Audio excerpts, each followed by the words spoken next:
Okay. So this is where we get started. So Alankar is a final year PhD student here at IISc. And he knows what he's gonna talk about. Let's see. I don't know. Let's start. Yes. Okay, so today I will be talking a little bit about GitHub and version control system.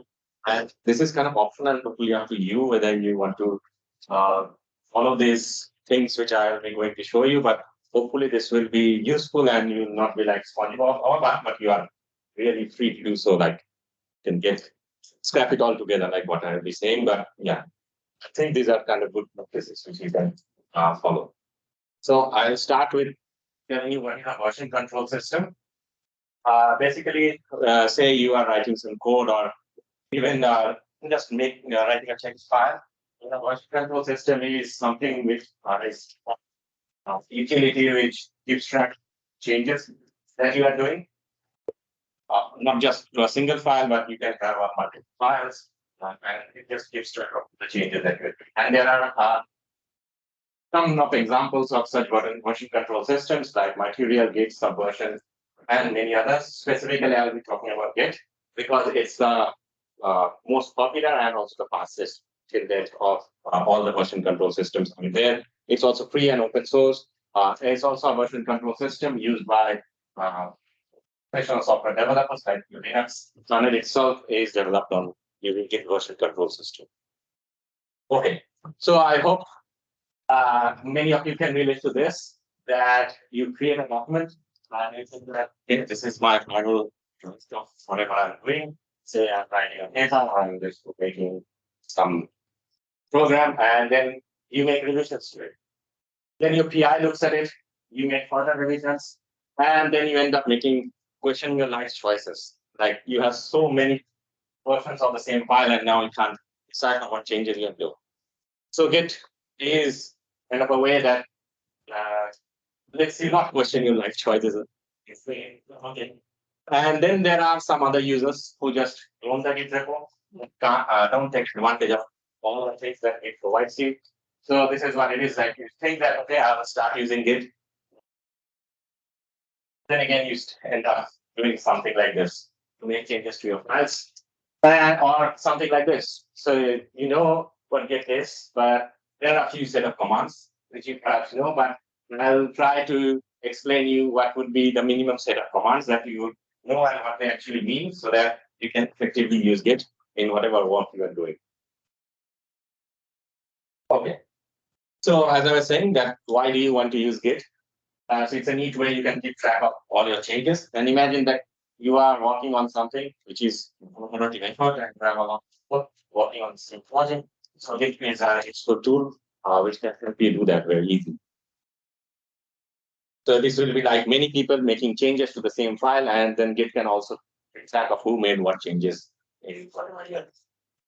Okay, and now I'll also talk about what's GitHub.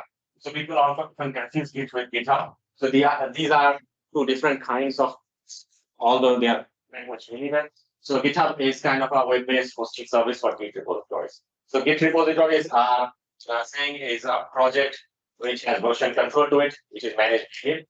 When you upload that project on an online server or a premise server, there can be other Git repository, such web-based hosting services like GitLab and Bitbucket, but all work on Git repositories.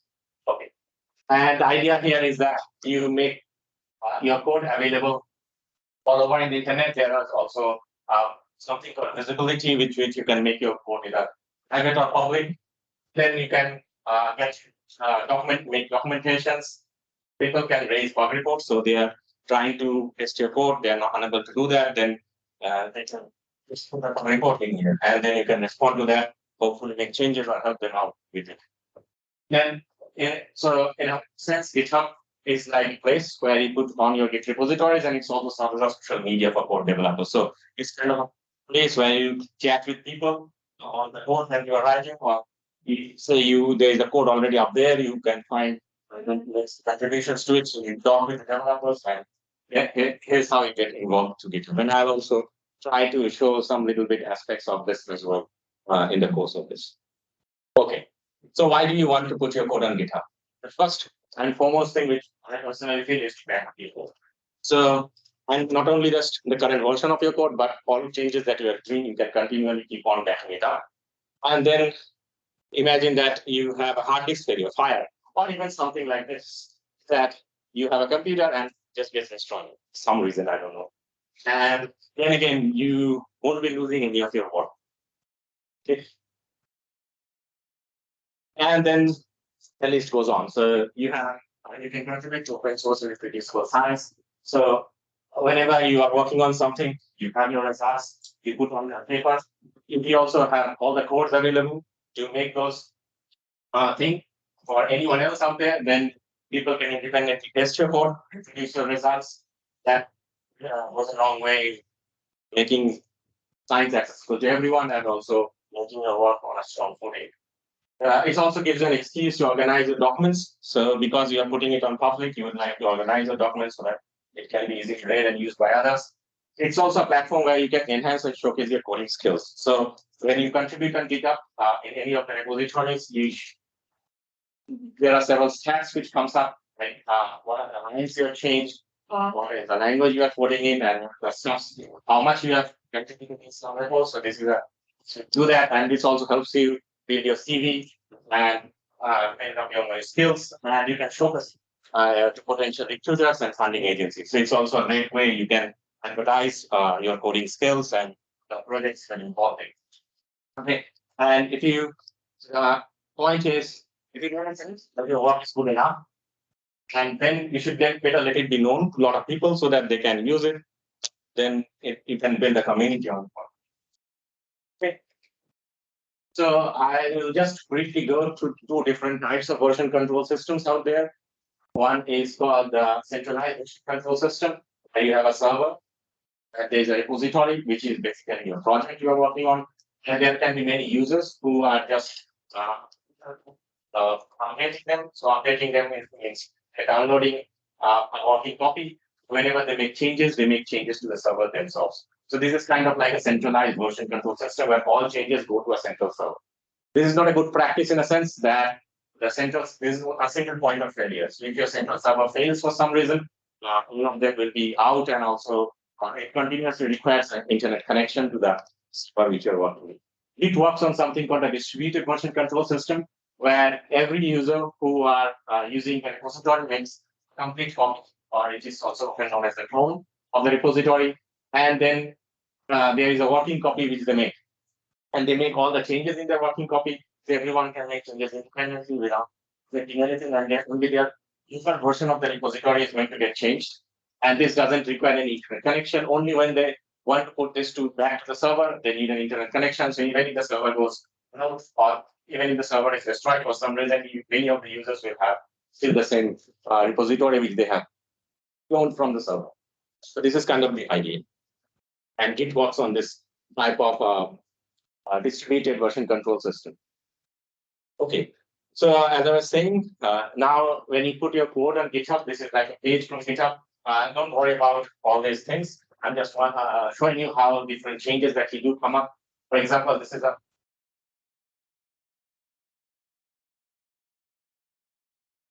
I made a commit. Commit is like making changes and putting your code out there. Here you can see that we deleted this line and I have added this to it. So it's nice when you can just show the list of all the changes that you are doing.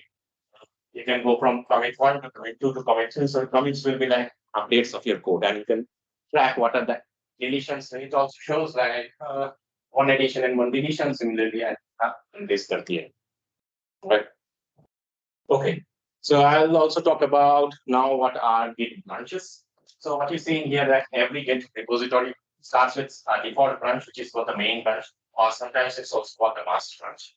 So this is kind of the branch where you are developing the code, and imagine like these are your commits. These are different snapshots of your code. So that's like the code at that particular point.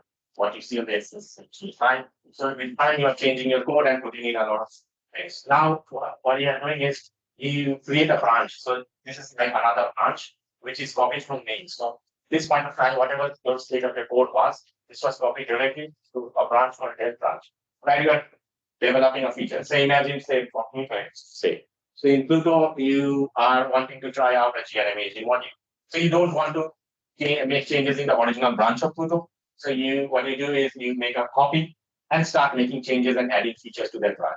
And that branch can have several sub branches as well. Like this can be done by different other users. It's not just you, but many people making changes independently of that branch. So once you feel that, okay, my branch is good enough and I can it's mature enough that it can be put to the main branch and this can be put without disrupting anything. Then what you do is you raise a pull request and then so this means is this is a pull request and you raise a pull request and then the developer of the code, if you are the developer, someone else is the developer of the code, then they look at it, they review it. There can be a team of developers reviewing it, whatever you have done. And when everything is all set, it just incorporated in the main branch. So that's how now the new main branch has a new GNMH module, and then you will have releases, which would be like a tar file where you are zipping on, which you are downloading. Yeah. Did someone ask?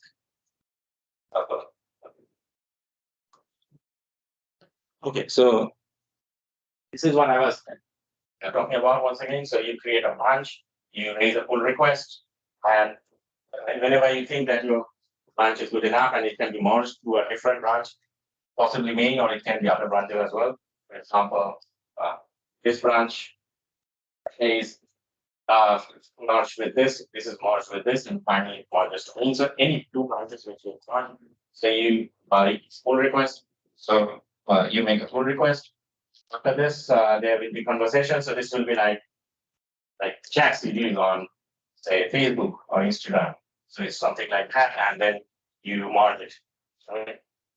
This is same thing. So now there is something in GitHub called forking. So what you do is there's a repository with some user, which is called upstream, and you fork it. So the same repository and the same state is known to your. These are like for different users. So this is not forking. And after fork, so you are the owner of this, while someone else is the owner of this. But they are the same copy. And in your copy, you can create branch and do whatever you like. The idea is then you can directly put this. If this user, you do not have the permissions to directly make changes to it, but in your own copy, you can directly make changes. Whatever you are doing in here, you are actually doing it in your own computer. So this is completely offline, and once you are making changes, you are pushing it back the main repository, which belongs to your account. And once you think things are ready, you make a pull request from your fork version to the original version for the original author to view it. Right. So this is an example of how such reviews go. So this is like we were developing a maturing YT frontend for Pluto, which is also effects. And here you see that I made this list of many changes. So there's one branch which is from my fork version. It's not. Yeah, actually, this was a little bit taken as a screenshot because it was too long, so I had to make it short. I don't know whether I can.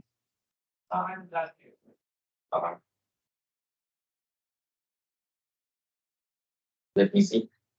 It's a small plus. Yeah. This is visible or not. Just wanted to give an idea of how this goes. So it's like, see, there is a pull request from my branch. So this is my account name, and this is the name of my branch, which needs to be merged with the main branch of a person whose account name is this.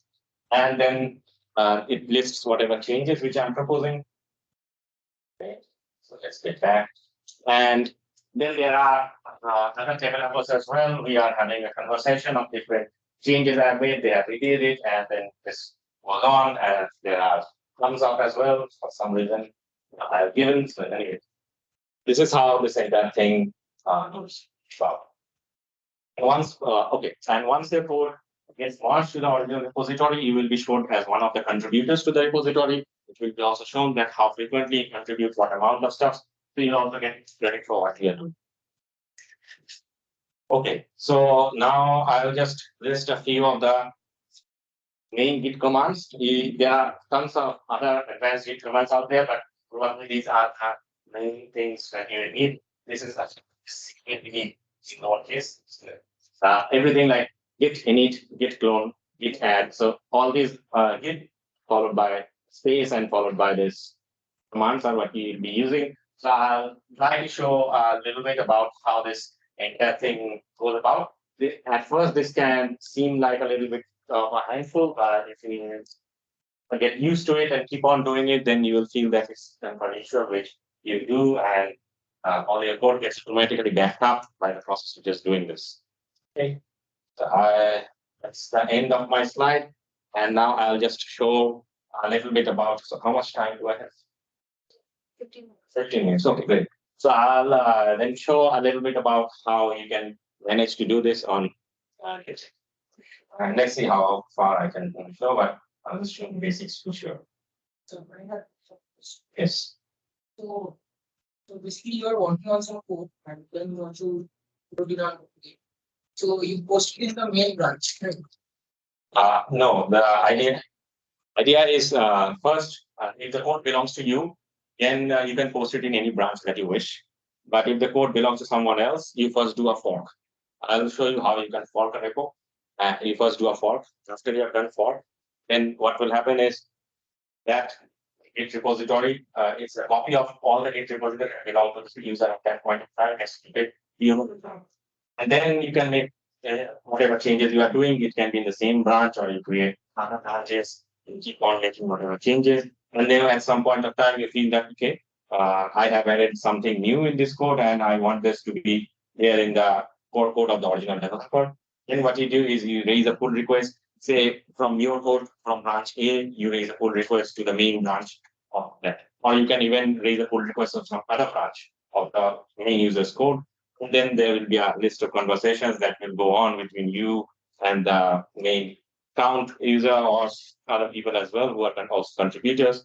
And hopefully your request will be merged at some point once all of the things are resolved. You are the owner.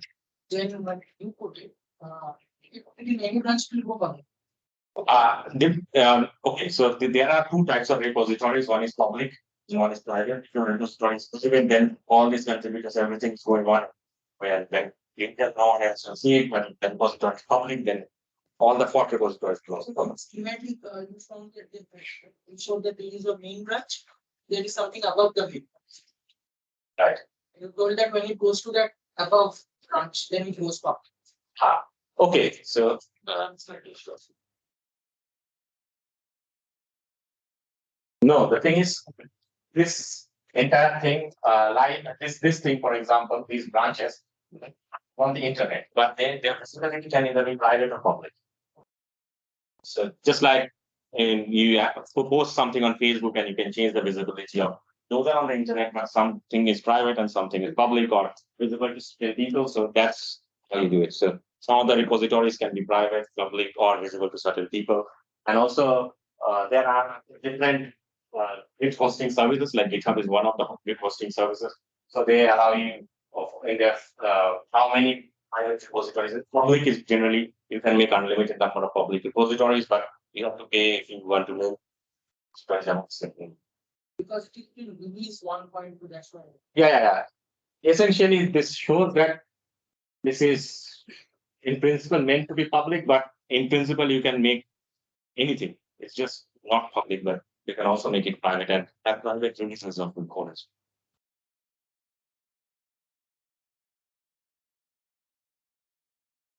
Okay. Yeah, sure.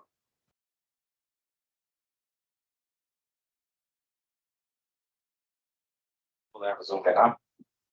Yes. I have it.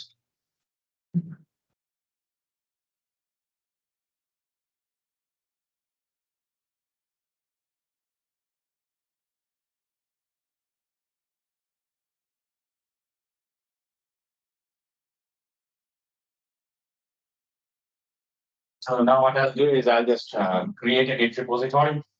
So I'll do something like something like just repo. So yes, right. test. Let's call repo. So what I've done is I've created a directory and went inside that directory. So I'm inside test repo. So I'm inside that directory, and I want this to be version tracked. Everything inside this directory, I want this to be version tracked by Git. So what I'll do is I'll do something like a git init minus b main. So what this does is it creates a Git repository, and creates the unit branch, which is called main. So this is the command to do it. Branch. So it creates a branch called main, and init is initializing the Git repository. Enter. So I have some permission issues, perhaps. Let this do init. Okay. So sometimes that you can also give a git init. I'm using it's called master. So depending upon what git you are using, so by default it created master for me. Sorry, it's clear. Okay. So it created master repository, a branch named master. So you have to, if you cannot create main, so what you have to do is you just do a git init also. You can create a branch and the name, right? So what master. But there are some git settings which I'll not get into, which you can change to call this. This is the branch you start. So you do an ls minus la, and you see that there is something called .git here. This is the directory which Git creates. Every changes and everything that you do is actually get stored in this .git repository.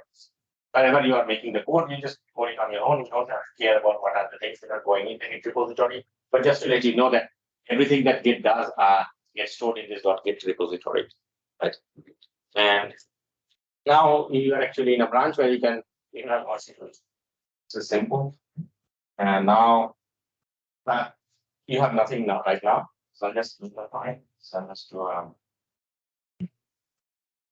file 01 dot. This can be any type of file. I'll just make a text file and just put in something like first commit or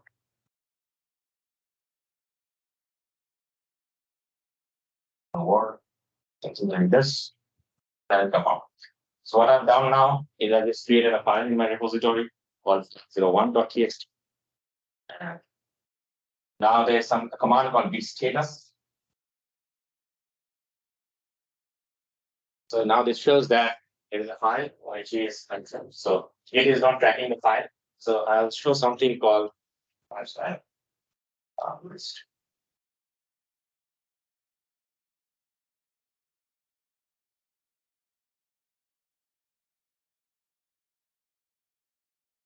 And something called staging area and something called commit area. So what you do is whenever you are not doing anything on Git, you have some bunch of posts. You put that, I think it's visible. You put that in the staging area.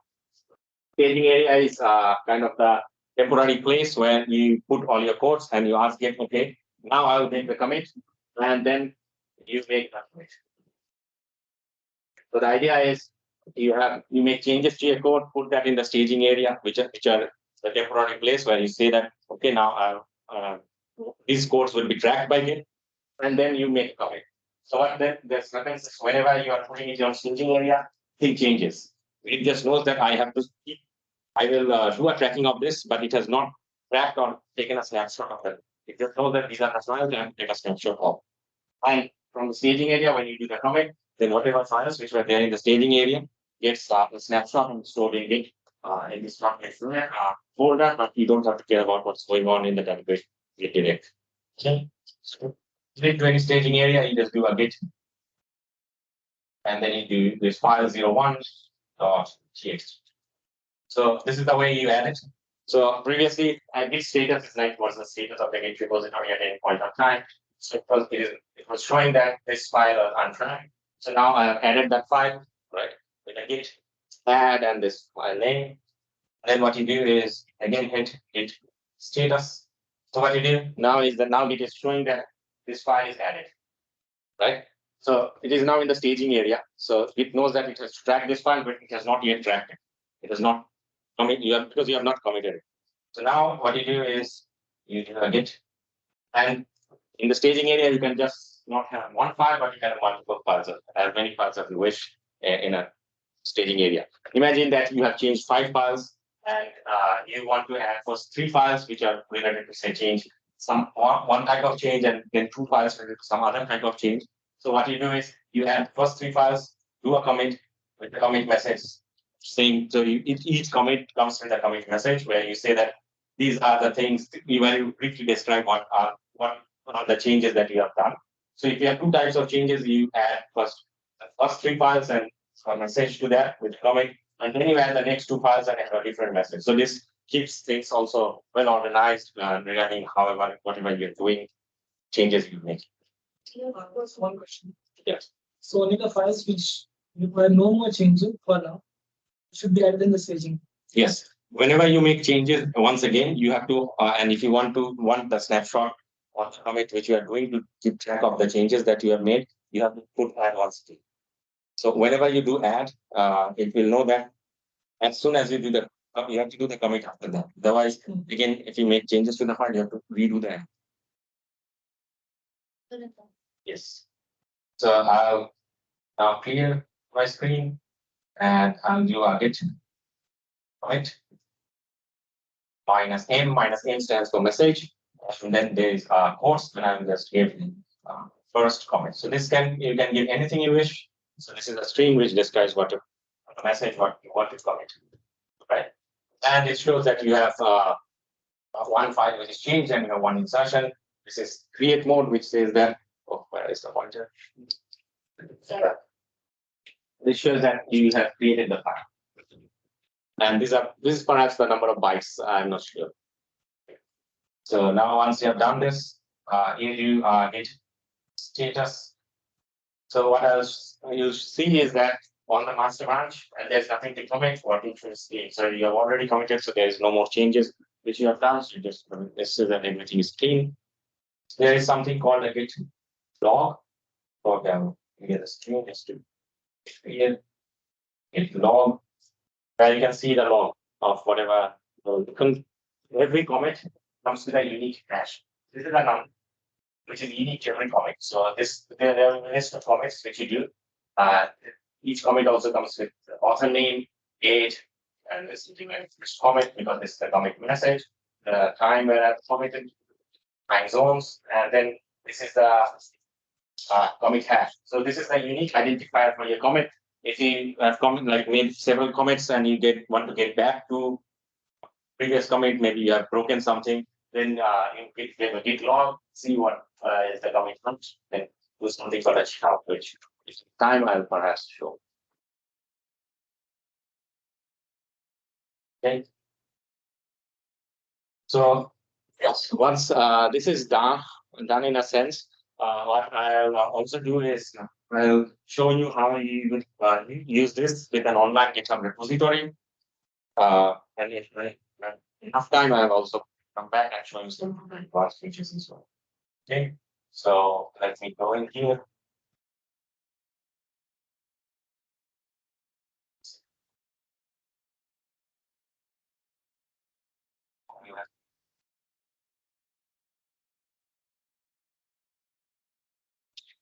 Okay. So, okay.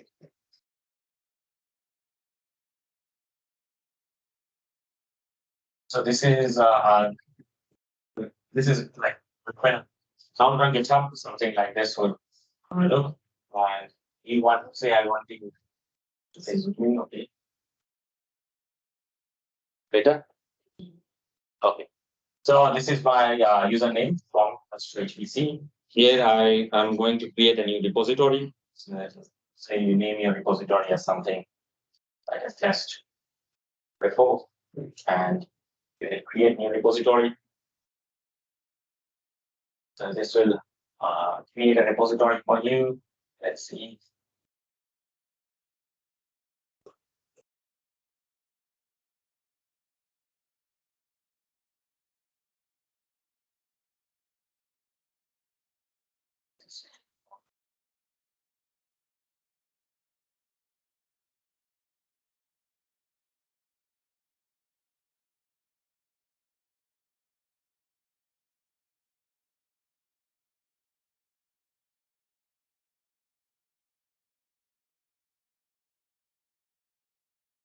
You can invite collaborators and instance.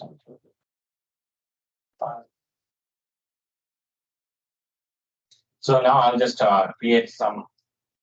When you file in the repository, you can also do this offline as well. But just for testing, I'll just create something like file 01.txt. Or I'll do commit changes, something like first commit. This is like how you can also do the same thing which I was doing from the command line and online repository. So you see that the repository in GitHub now. If you for repository branch is new. So this is the main branch. Previously it was so that was how my Git was set up. So okay. Let me now what you do is say you want to now make changes and do something in locally in your computer. So what you do is let me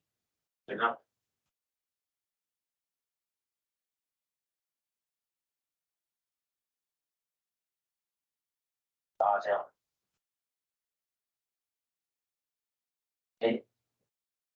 Sorry. So I'll do what I'll do is I will do a git clone, right? And then I'll go in here. Where was the repository? What's the last example? So I'll just click on test repo. So what you'll see here in this code section, if you go down, there will be a link URL to it. You just hit copy, so this will be copied. And in git clone, you just paste it. This I have also perhaps shown you before as well. And if you do a git clone, what it will do is it will try to clone the repository. It will switch from the online version. You'll see is something like a test repo directory created, and you can consider inside the test repo directory. You'll see that file 01 is there. You can see the contents of the file 01, and whatever I have changed before and put this in. Right? Now, say I want to make changes to this. So I'll add one more file. So I'll just do something here. I'll just change this file, file 01.txt, and I'll change this to something.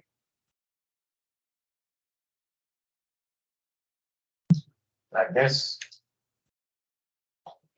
And then I'll just create file CO2.txt file, something like this. So what I've done is I've made changes to an existing file and I've created one more file. So now if I do something like a git status, what you'll see is that it shows one of the file has been modified, while another is not valid. So it doesn't know that it has to keep track of those changes made in those files. So what I'll do is I'll do a git. So I can just change putting separately, but you can also add all of those together. So if you want to add all of the files together, you do a git add dot, which will add all the files. But I'll just try to add those separately so that and I've added this. So what I'll now do is I'll do a wait. So this would sound like too much in the beginning, but as you keep on doing this, it's very useful for you to keep track on all the codes that you. Okay. So now what I'll do is changed first. Sorry, file. And then I'll do a git add files 2.txt. And then I'll do a git commit git file. So I'll add in a new file. And now if I do a git status, I see that it says that your branch is ahead of origin. So origin is a git count, which means the remote branch, which is not there on the server, the internet. So the origin here means that origin slash main. So this is the main branch, which is likely hosted. So in the branch is ahead of the origin by 2 commits. Because I have now made this. So now what I want to do is push. So there are two things like push and pull. Push is somewhat like an uploading your code from the local repository or the online server, while pull will be uploading the changes, whatever the state of the code is from online, right? But before you put it, you have to create something like a big token. With this is a new feature for security which they have added, which just makes up the complex. But let's see if I can find this. We go in here.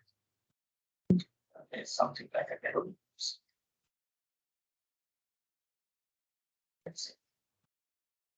So you have to go to your account and then somewhere and here settings,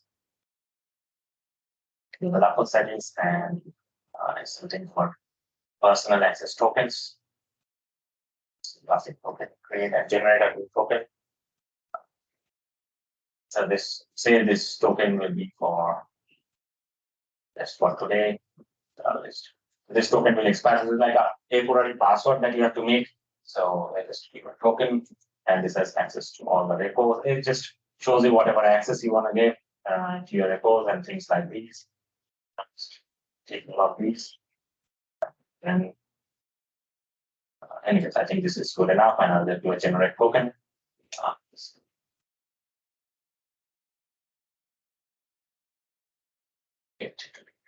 Token. Okay.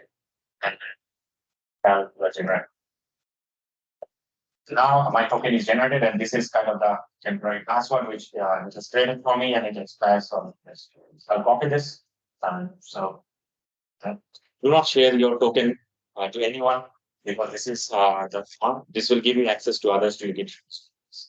Okay. So now what you do is there is something called. So you can, for example, keep your token in here as well, just so that you can always use it. So I'll call, you can say sequence. So this is a file which I'll create, and I'll just put my token in here so that I don't have to go online every time to check what my token is. But you don't want this to be uploaded, because then everyone will see your token, right? So to do that, what you have to do is you have to create a file called touch or git right? Okay. So this is a file which I'm creating called git ignore. So whenever you add anything on it, if you create a file called git ignore, this file you create a list of all the files which would never be tracked by Git. So Git will never track those files. Whatever changes, Git will simply ignore it. So I'll just go to git ignore and into something called secrets. Right. So I'll say get that. Okay. Don't track this file. Git will not be able not be tracking this one. So now if I do a git status, what you'll see is that I have added a new file. It only shows this. So I'll just do something like git. But you see, it doesn't show the .secrets file which I have in here, because I'll perhaps clear the screen and top so that everyone can see. So first I will do an ls. So you see that ls minus page. So you see that I have two more files created. One is .git ignore and .secrets. But if I do a git status, says .secrets is already there. I .git ignore, that file doesn't show up. So what do something like a git add. So this will be everything.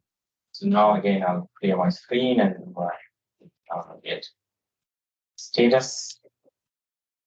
So you'll see I have only added this, which shows. So I'll just do a git commit and added git. Right. So I have also committed this. Now what I'll do is I'll do a git push. Right. So this will put the code to online. So it asks for the username. So I'm just putting my username in here. Sorry. Right.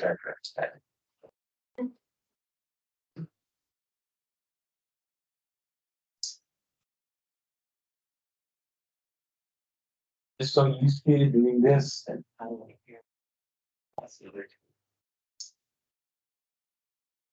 And it's my status is yes, and it's Let me see the username that just created for this. Comp minus astro minus you can see. Okay, so comp.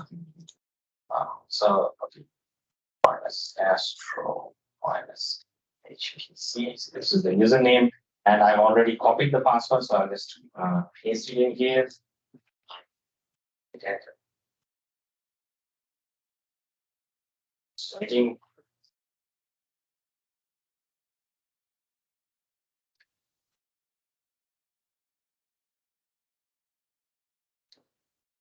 Some issues with the internet. So I'll do once again.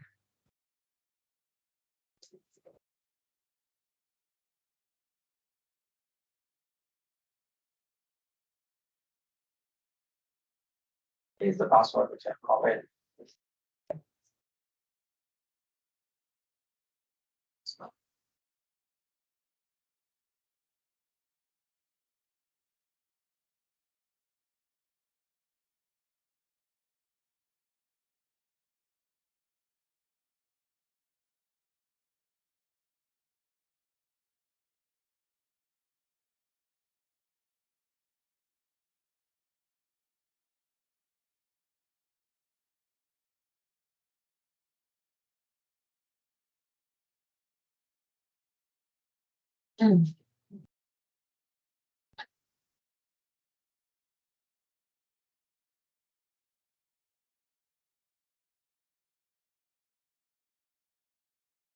Same thing here. I can do this hopefully in the computer.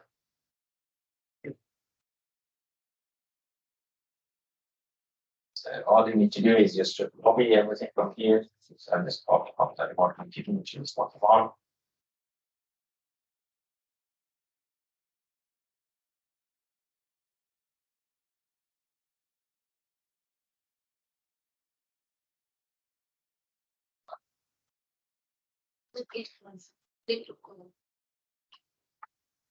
Just trying to just take out and see so the internet connection.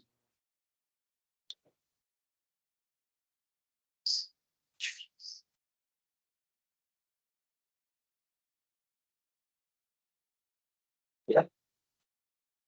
Okay. So this off now. So what I'll do here is I'll say I'll go in here. And let's go back to the repository.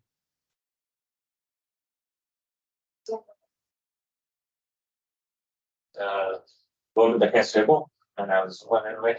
You see that now all these files got added. These are the new files which I'm putting. This is what already added, and you also see the commit message which came with this. So this is something which I wanted to show. You can also add a README. So if you want to say into it, let's say test repo, test README. So this is like someone else changing your code.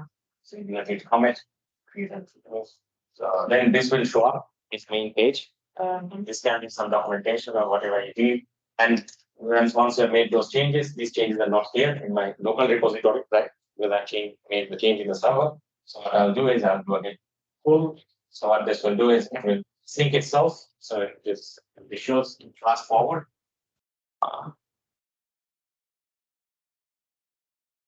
Fast forward, it just change that readme. And now if I do a ls, I'll see that the readme got updated. So it's seamless way of you can change it either online or offline and just push and pull. You can what you're doing. Okay, so it's over, right? So I'm not sure like the social media part of this, like how people are going to review your code, but just for the matter of time, but that's something. Anyways, thanks for your attention, and I think perhaps you'll find this useful. It's more of you so that you can contribute to open source science and also have your code safely backed up and everything. So, thank you.